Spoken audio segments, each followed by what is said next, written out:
Introducing BMill's new add-in, Box to View. When working with section boxes in Revit,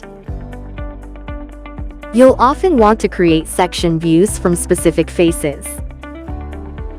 Before, you had to go into a floor plan and manually create section views, and adjust the crop view manually to match. It was time-consuming and tedious.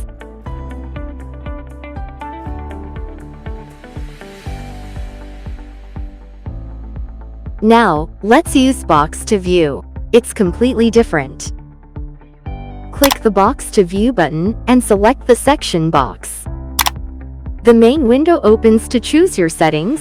When you click the Show button, the detected faces are highlighted in red, and use the Generate toggle to select only the views you want. Next, select the view type and view template you need.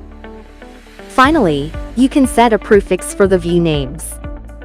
The default is Box to View. Then click Generate button. All the views are created instantly. They look exactly like your 3D view.